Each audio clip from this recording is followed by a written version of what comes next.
Okay, good morning. We are up to Ketubot Daf Nun Vav Amud Aleph, and the Mishnah that began.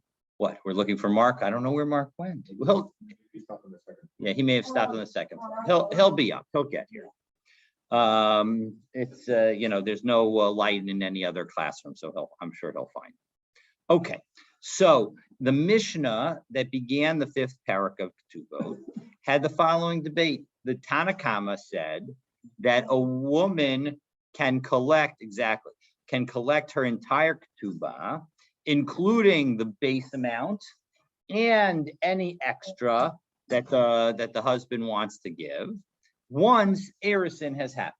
So even though they've only done the Kedushin part of marriage, the very first step of marriage, and which is often preceded, which often precedes Nisuin by as much as a year. But once they've done that, according to the Tanakama, if the person wrote a ketubah for a big amount, the entire big amount is going to be due to the wife if the husband dies or if they get divorced. But Rabbi Elazar ben Azariah says no. He says, look, once you marry and engage in the Erisin, then the base amount is due. That's the 100 for somebody who's been married previously, 200 for somebody who is not. That's when that is due. However, if somebody adds a greater amount and they don't specifically put any time associated with it, we're going to assume that what they mean is that it's not supposed to go into effect until Nisuin. And so now we're going to pick up with the fourth line and we're going to hear the halacha. And it's going to be interesting because the Gemara is going to quote a variety of different opinions what the halacha is. And Rav Nachman is even going to curse people who say that the halacha, anybody who says that the halacha is like this, Rav Nachman is going to curse them. And yet the halacha is going to be that way. He's going to be like Rabbi Elazar ben Azariah. So let's take a look and we'll see it inside. So Yosef Rabbi Chanina Kara Kamei de Rabbi Yanai Amar. So Rabbi Chanina was saying in front of Rabbi Yanai, halacha Rabbi Elazar ben Azariah. The halacha is like Rabbi Elazar ben Azariah. That's the halacha. The halacha. Rabbi Elazar ben Azariah is the one who says that the base amount is due with Erisin and the premium is only due when you do Nisuin, only when the marriage finishes. So Amar Lei, Rabbi Yanai said back to him, Po Krei Karach Lavara, go tell that outside. That kind of stuff, that kind of talk doesn't fly in here in this Beit Midrash. That is not the right answer. Because Ein halacha Rabbi Elazar ben Azariah. The halacha is not like Rabbi Elazar ben Azariah. Amar Rav Yitzchak bar Avdimi Mishum Rabbeinu, that Rav Yitzchak bar Avdimi said in the name of Rabbeinu. And who is this Rabbeinu? Well, Rabbeinu, Rashi says that it refers to Rav. Toso says it can't be. And indeed, really, it's got to be that there were two Rav Yitzchak bar Avdimis. There was one who was a student of Rabbi Yehuda Hanasi, and another one who was, I think, the student.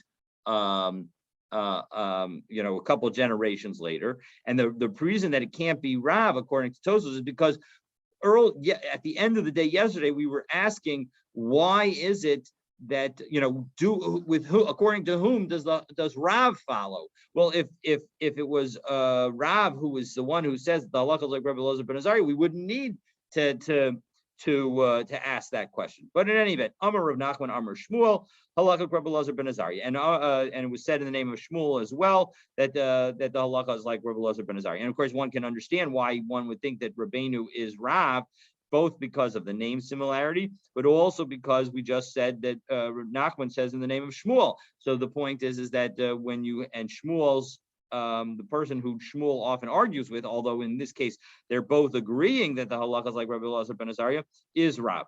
In any event, whoever it is, they both say that the halakha is like Rabbi Elazar ben Azariah. But Rav Nachman Didei, so Rav Nachman said that in the name of Shmuel, but Rav Nachman himself said, "Ein halakha Rabbi Elazar ben Azariah."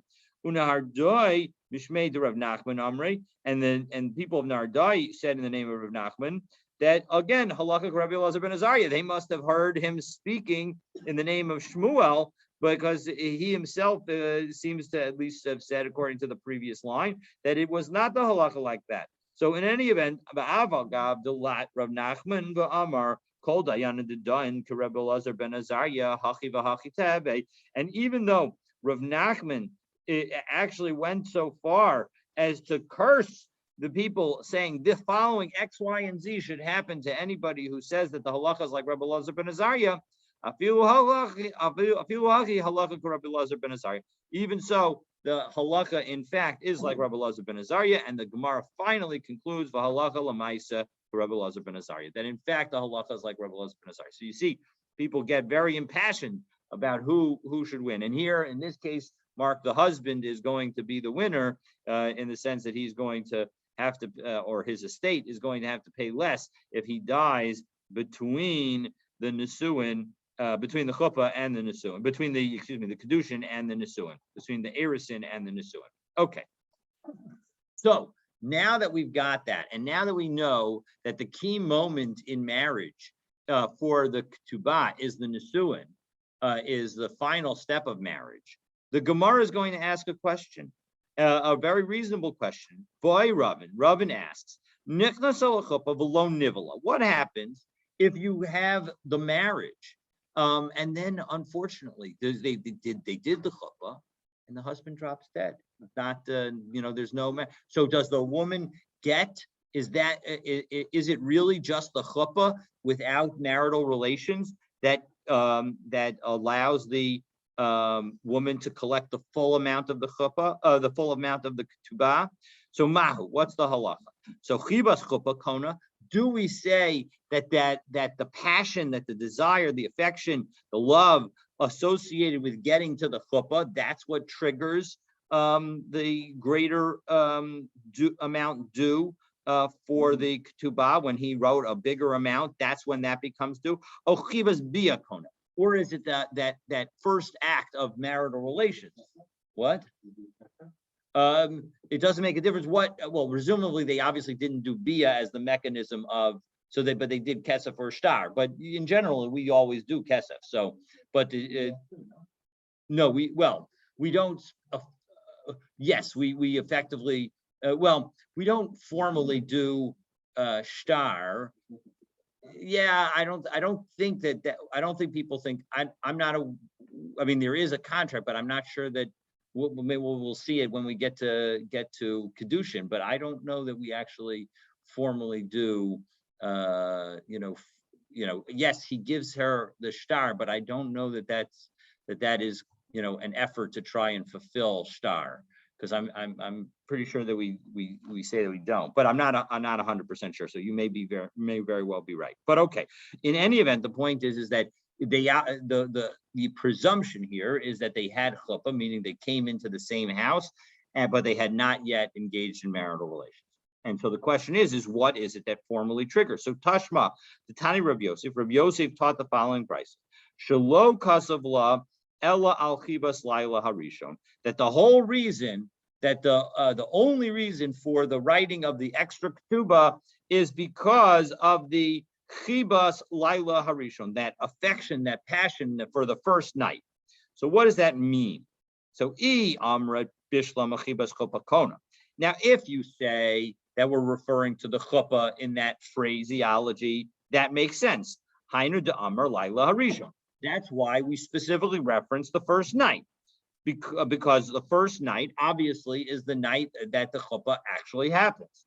But if in fact you say that what matters is the marital relations, is it actually true that every time a couple marries that they always have marital relations on the first night and not on the next nights? So no, it's not true. The elamai chuppah. So what does chuppah mean? Chuppah b'layla. So elamai chuppah. Rather, so it's got to be chuppah. That's what we're talking about. Well, 1 second. Chuppah b'layla isa b'mamalesa. Well, 1 second. We're referencing something happening on that first night. But does the chuppah have to happen at night? It does not. It can happen during the daytime. We've all been to weddings that happen during the daytimes.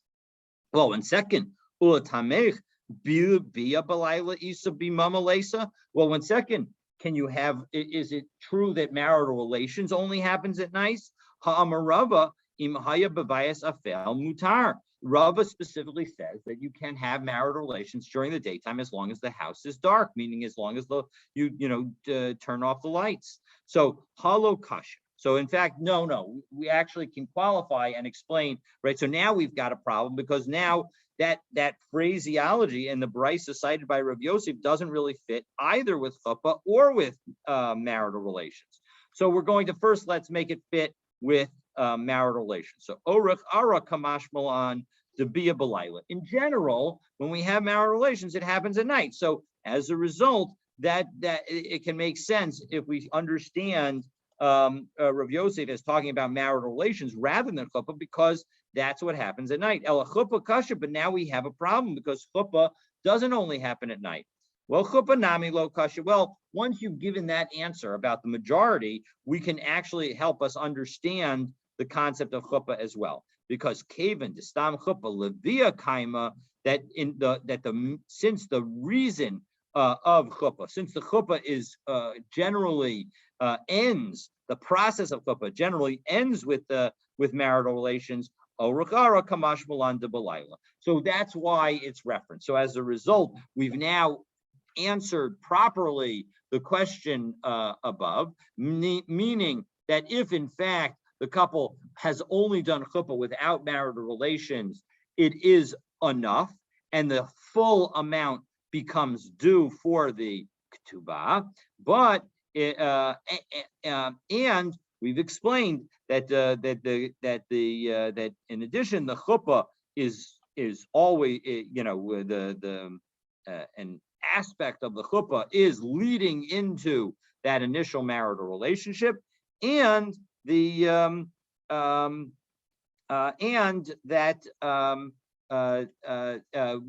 can say even marital relations can happen during the day and not only at night, as long as the room is dark. Okay, so now we've answered the first question, which is what happens if they've done chuppah without marital relations? Yes, in fact, the additional ksubah is the supplemental ksubah amount is due. But what happens if the following situation? Boy Ravashi, she's going to go to the chuppah and she becomes a nida. So as a result, she's not allowed to engage in marital relations. So at the moment that they marry, she is not eligible for marital relations. So does that change anything? Mahu, what's the law? So if you want to say that it's the passion associated with the chuppah that causes the acquisition and enables her to be due the extra amount, chuppah dechazia lavia, does it have to be a chuppah that could lead immediately to marital relations? Aval chuppah delo chazia lavia lo, but if it's a chuppah that could not lead to marital relations because she is a nida, that wouldn't apply, and therefore she would not yet acquire the supplemental amount. Odil Maloshna, or maybe there's no difference. Who cares whether or not she's able to have marital relations at that moment? All that matters is being married. So Teku, the Gemara leaves this unresolved. And there's an interesting debate about this because the Rambam understands this not as the way I explained it just now. That way I explained it is the way the vast majority of authorities understand it, as being really not a question of whether a chuppah's nida effectuates a marriage, that everybody agrees that it effectuates marriage. The only question is does the woman become due her additional ketubah amount? But the Rambam actually says that this is talking about does chuppah with a pirsa nida, does chuppah with a nida work at all? And he understands that the teku is that we're not sure. And so as a result, the Rambam paskins that if a marriage that exists with respect to a woman who was a nida, actually the marriage isn't even a marriage yet. And so we in generally we don't paskin. The nafkamina is that do you have the wedding that day? Meaning, you wouldn't have a chuppah. Exactly, chuppah is not good. So we do not. So in this case, no one wins. Everybody loses in this case, because the Rambam would win, but the point is that we end up saying no wedding. Exactly. There would be no wedding. That would be bad, right? We want people to get married. So in any event, the point is that we don't actually paskin like that Rambam. We do try. Exactly. The catering hall is not going to give you back your money. We do try to address this issue by focusing on the time and potentially even using contraception or using the pill in order to time a woman's period so that the marriage works out so that she is not a nida. But we do whatever we can to try and ensure that women are not a nida. But at the same time, if in fact they are, we paskin not like the Rambam in this case and say that chuppah nida is a good chuppah. Okay.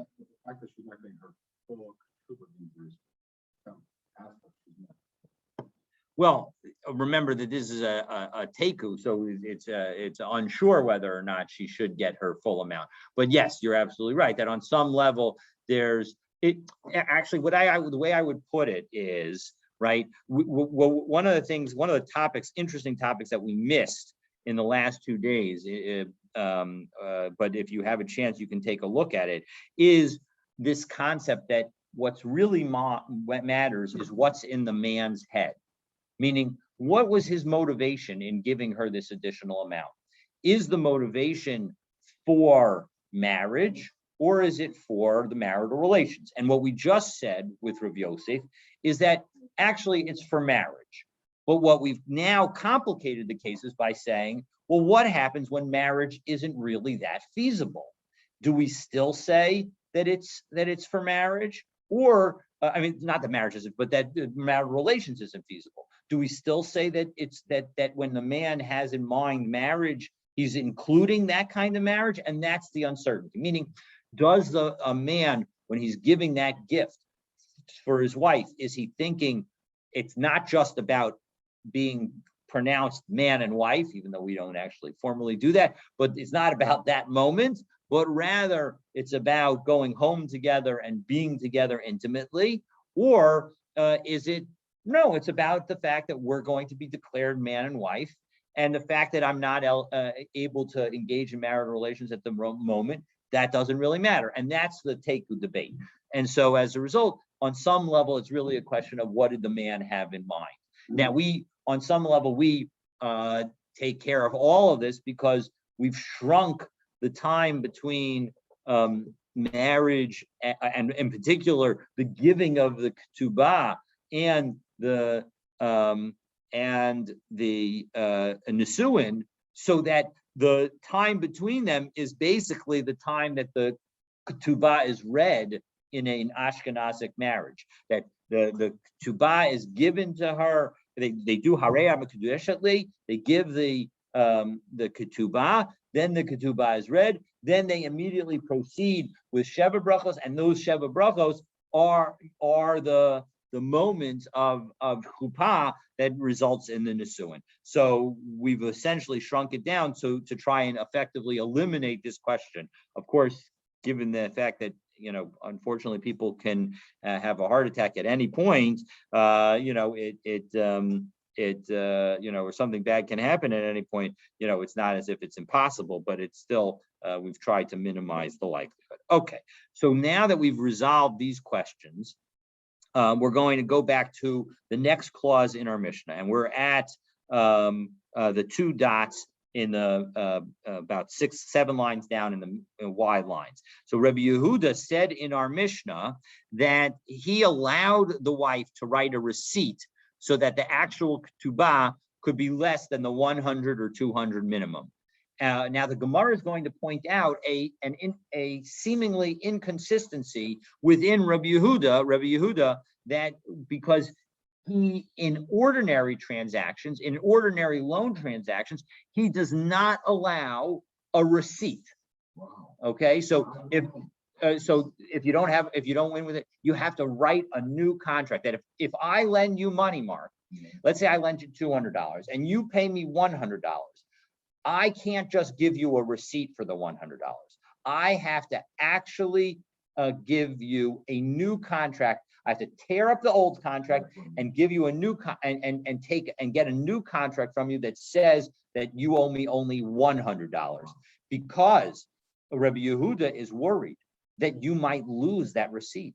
And if you lose the receipt and I'm still holding the contract that says you owe me $200, I could collect the whole $200 from you. And we don't want that to happen, right? So that's what we're going to see. And so that seems to be the inconsistency. So let's take a look at it inside. So Rabbi Yehuda Omer Ratza Kosev L'Vasula, that again, if he wants to, he can write the tuba for the woman and write a lower amount as long as she writes a receipt. The Sava Rabbi Yehuda de Kosa and Shovir. Do we say in fact that a written receipt is permitted? V'hatanan mishapara mitzvah chobo. If somebody, this is a Mishnah in Bava Basra, if somebody writes it repays part of a debt, Rabbi Yehuda Omer Yachalif, you have to change the contract. You have to redo the entire contract. You can't just write a receipt.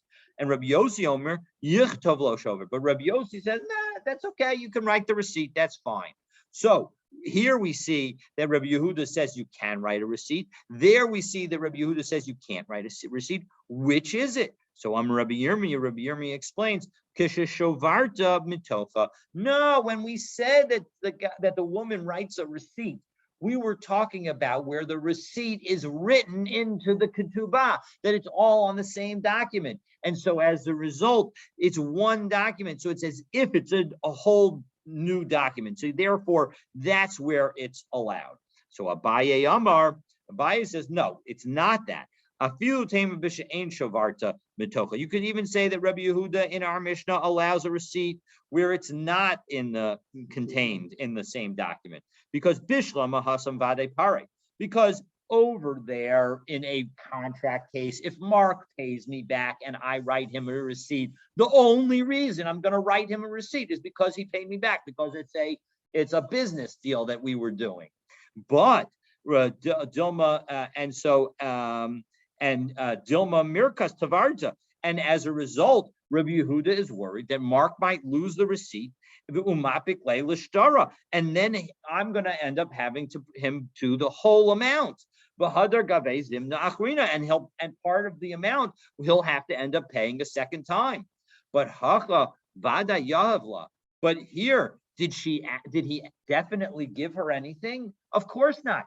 The husband hasn't given her anything. The whole reason that she's writing the receipt is to make clear that she's waiving some of the amount that he would otherwise have to pay her. So as a result, Milsa ba'alma amrala. It's just words that he's saying. He's never owed. He didn't actually give her any money. There's no loan here. There's no business deal here. And so as a result, he's just committing. So natre. And so if in fact he watches over the receipt and makes sure that he keeps it, great. But if he loses the receipt, he himself is going to be the one that loses. And so it's okay if he's the one who loses. So now we're going to compare the answers that Abaye and Rabbi Yirmiyah gave and explain why is it that they don't agree with one another. So Bishlama Abaye lo Amar Rabbi Yirmiyah. Abaye didn't answer like Rabbi Yirmiyah because lo katani shavart mintoko. Our Mishnah didn't say anything about the receipt being written in the ketubah itself. Rather, it said it as if it was a completely separate document. So why are you, Rabbi Yirmiyah, trying to read this into the same document? But El Rabbi Yirmiyah, my time lo Amar Abaye. Why didn't Rabbi Yirmiyah say like Abaye? Right? He could have said, Rabbi Yirmiyah could have said, just like Abaye, that we're not concerned about the husband losing the money. Well, Gzera Shover Dahacha, Atu Shover da Alma. No, we're worried that if we allow separate receipts in connection with the ketubah, people will think that you're allowed a separate receipt with respect to an ordinary loan document. And so as a result, we won't let one because we don't want to accidentally let the other. Okay, so now that we've answered and explained these two different versions, so now we go to the fact that another aspect of Rabbi Yehuda's, namely, Rabbi Yehuda specifically mentions that the woman would write the receipt, right? And so that implies that an oral agreement by the wife would not suffice. But again, the Gemara points out that Rabbi Yehuda has a different view elsewhere, where he does allow oral waiver. So time of the whole reason that we allow this to happen is because she wrote a receipt for him. Aval al peh lo. But the implication is that if she just did it orally, then it would not be effective, and the man would have to pay the full amount. Amai, why is that the case? Davar sheb'mamonhu. It's a monetary matter. V'shaminun leila Rabbi Yehuda to Amar davar sheb'manon to no kayam. And we know that Rabbi Yehuda says that when one makes a stipulation with respect to monetary issues, that stipulation can be effective. Tanya haomer leisha harei at mikudeshet li almana she'en lech lich alai she'er kusus va'ona. If a man says that you're married to me on the condition that you don't have any rights to food, clothing, or marital relations, harezo mikudeshes utanai batel divrei Rabbi Meir. Rabbi Meir says that those conditions, because they violate the Torah, they are completely null and void. It's as if you didn't even say them. And the marriage is a good marriage. Okay? And so, but Rabbi Yehuda says, B'davar sheb'mamon tena'o kayam, that with respect to monetary matters, and Rashi tells us that we're talking about the food and the clothing, although there are opinions that say otherwise, that it is even referring to marital relations as a monetary matter. But bottom line is that the monetary matter, the stipulation that is oral, right? The person is speaking when he says Harayat Mekudeshes Li. That stipulation is valid if she accepts it. Meaning, if she says, "Yes, I will marry you under those conditions," then she is married, and those conditions take effect. So why is it that they do take effect? And so why is it that over here, in connection with Harayah Mikudeshes Li, the oral conditions are sufficient, but when it comes to the Ketubah, the oral conditions are not sufficient. She needs to actually have written her waiver. So Kasav Rabbi Yehuda Ksuba de Rabbanan. Rabbi Yehuda must hold that the Ksuba is rabbinic. And in order to make sure that people have a take the Ketubah seriously, we make sure that the Ketubah is a written document and that oral waivers with respect to the Ketubah are not valid. That is how we show the seriousness with which the rabbis wanted to have their gzeira, their takana accepted. So one second. So the Gemara now asks, I don't understand. We have lots of other kinds of gzeirot that relate to this topic, where where rabbis don't seem to impose such a restriction. For example, payroll. That there we have a law that if the woman brings assets into the marriage, and we're talking about where it's called not nechsei tzon ba'arsel, not where the man guarantees the original value to her, but what are known as nechsei malog, where the husband gets the fruit of it, but the main item remains owned by the wife.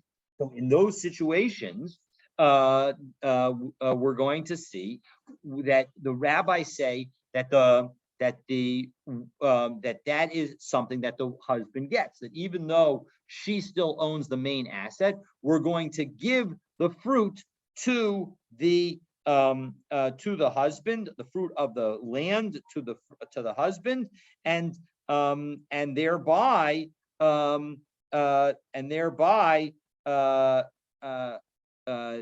and so now, now let's take a look and see what was the law associated them with that. V'lo Abdullahu Rabbanan Chizuk, and according to Rabbi Yehuda, the rabbis did not make any kind of stringency associated with it, because Ditnan, we have a Mishnah. This is a Mishnah that we'll see below on Daf Pei Gimel Amud Aleph. Rabbi Yehuda Omer LaOlam Hu Ochel Peirei Peirot. That the Rabbi Yehuda says that the man is able to always eat the produce of the fields that she brings into the marriage. Ad sheyichtov la, until he writes for her, din udvaram ainli b'nechasayach u'b'perusehem u'b'peros. I don't have any rights to the field or to your, to the fruit or to the fruit of the fruit. Ad olam, forever. So only if you were to write that does that. Now, here it says writing, so 1 second. So that doesn't seem to be inconsistent at all. He can do a waiver and it has to be written. However, the Kaimalan, when we talk about that Mishnah, we establish that my Kosev, Omer, when it says Kosev over there, it is not being specific. It doesn't necessarily mean only if it's written. Rather, it could be even if it was an oral statement. Well, 1 second. That shows that an oral waiver with respect to a rabbinic decree has effect. How could that be? We just said that an oral waiver with respect to the rabbinic enactment of Ketubah does not work. So Amar Abaye L'kol yesh Ketubah. No, the difference is that everybody has a Ketubah. And so when you're talking about something that is involved in every marriage, the lola kol yesh perot. But when there comes to the fruit of the field that the husband gets, that doesn't exist in every marriage. So milsa deshchicha of dubar rabbanan chizuk. When it comes to something that is common, that exists in every marriage, namely the ketubah, well, then the rabbis strengthened the decree and said that you cannot, an oral stipulation of an oral waiver is not sufficient. You need a written waiver. So milsa deloshchicha, but however, when it comes to something that does not exist in every marriage, lo avdu rabbanan chizuk, then they didn't require it. Well, 1 second. Harecha maram deshchichi. Well, what about, we had a story that we've told before that we'll tell again right now, where 2 people come to town with donkeys loaded with grain.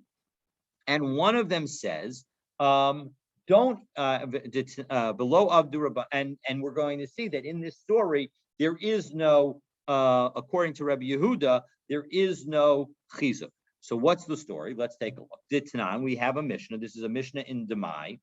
Hachamarim shenichnasu le'ir. You have 2 donkeys that come into the city with donkey drivers, and v'amar echad mihem, one of them says, Shali chadash v'shel chaverai yashan.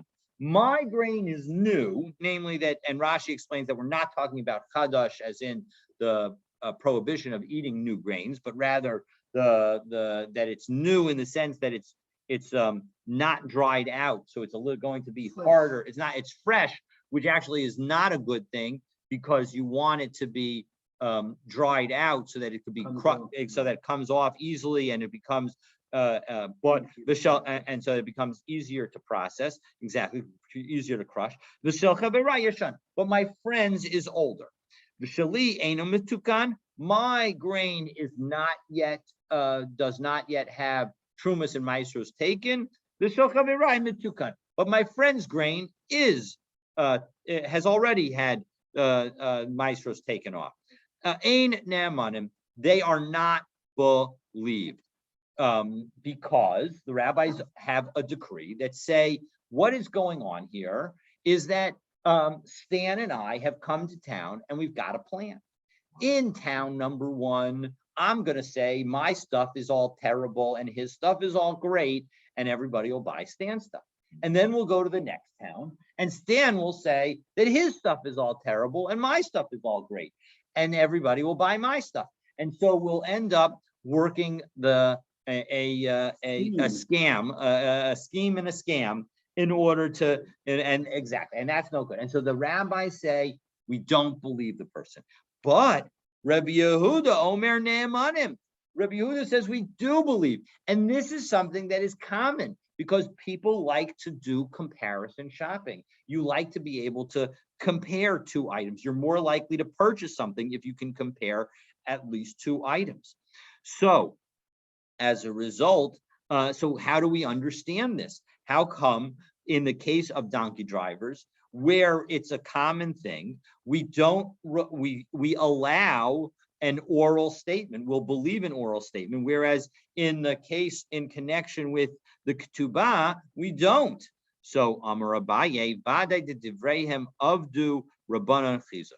Now, when it comes to something of certainty, then that's where the rabbis are going to have it. But here, even though we're talking about Demai, we are not sure that in fact these two people are pulling a scam, that they're engaged in a scheme.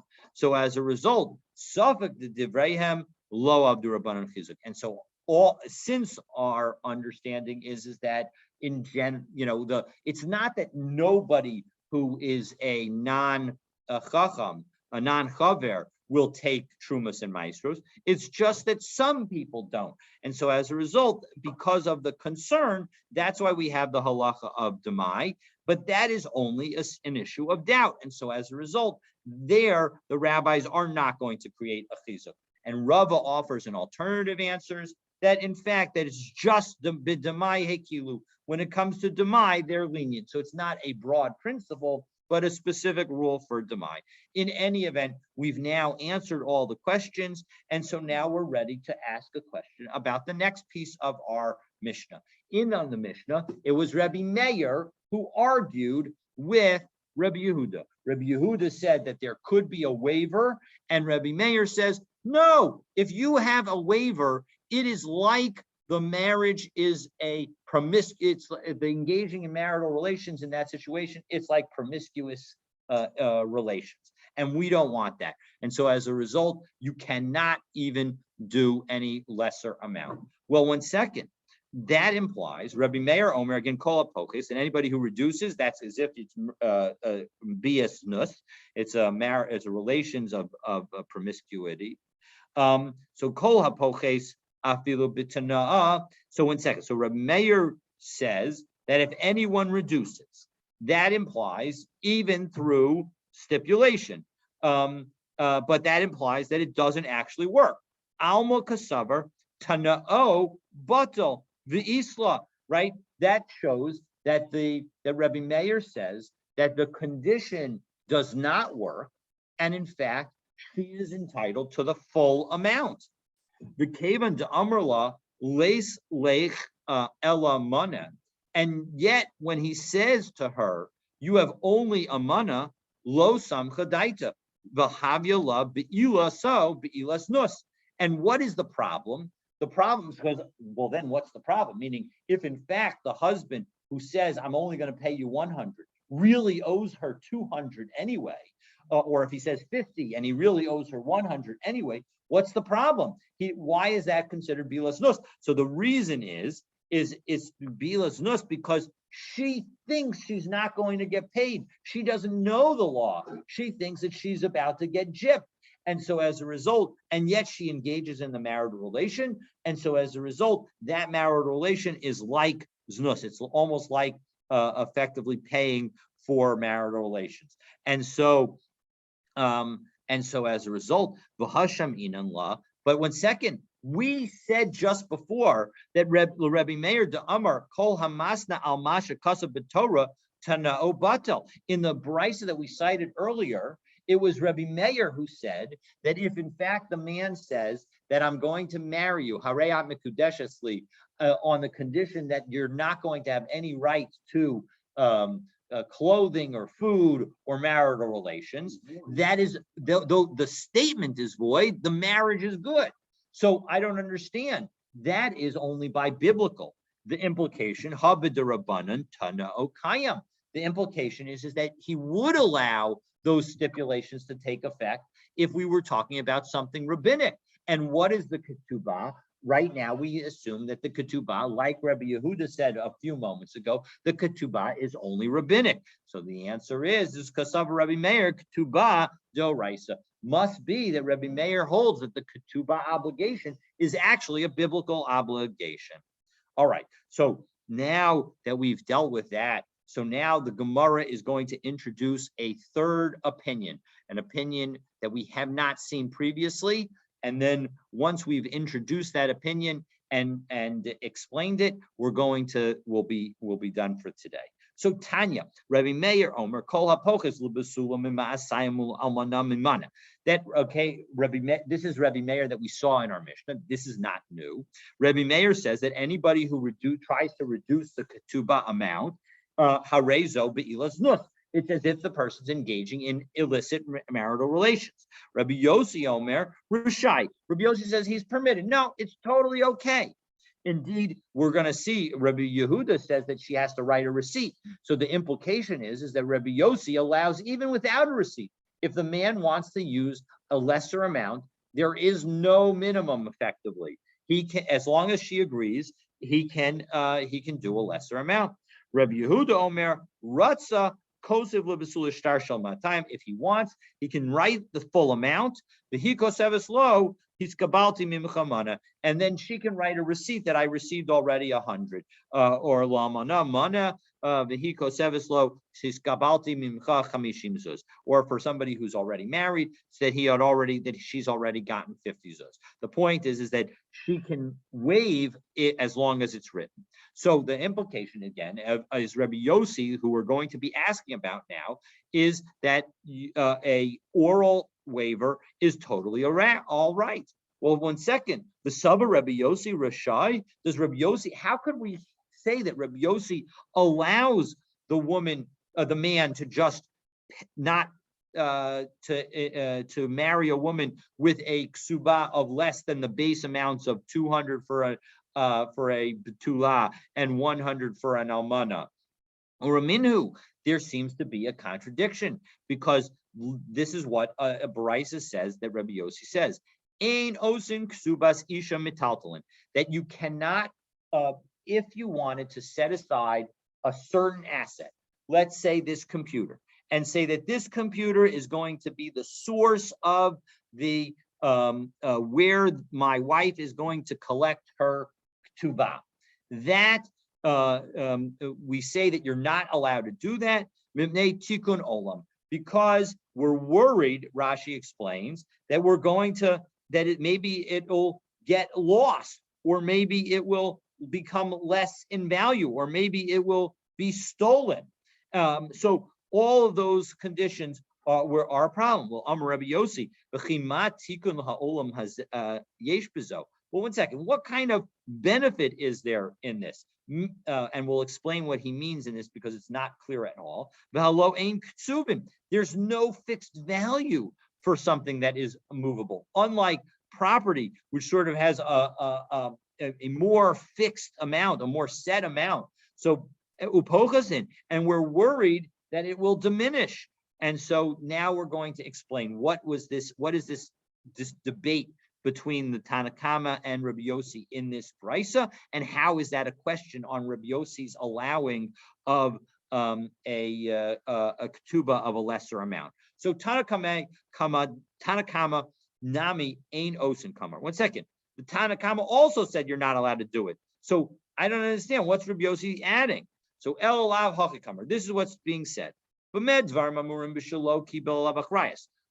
is it that the Tanakama is saying his statement that you cannot put the value, that you can't say that the woman can only collect from the computer, is when the man does not accept responsibility.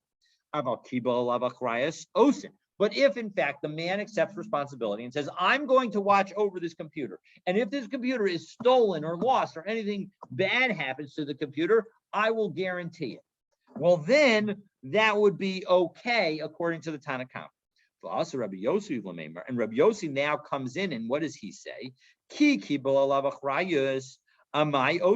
How can you allow it even if the man accepts responsibility? There's no fixed value for this computer. Upochasin, and the computer can become worth less. And so as a result, because it can be worth less, so as a result, now how can we allow it? So what do we have here? We have Rabbi Yossi being concerned about a woman getting less than her proper ketubah amount. And what did he say 2 minutes ago in the Brisa? And 2 minutes ago in the Brisa, he said that the man can establish any ketubah amount, even a lesser amount. So which is it? Do you allow lesser amounts, or are you worried about the woman's well-being and therefore not allowing lesser amounts? Brilliant. All right. Well, anyway, so that is exactly what the Gemara says. So so now let's explain this. So I'm sorry, I should have read a little further. So hashta uma hasam de dilma pchase. So 1 second. If in fact he's worried about the possible devaluation of my computer, Chayish Rabbi Yossi is worried about it. Well,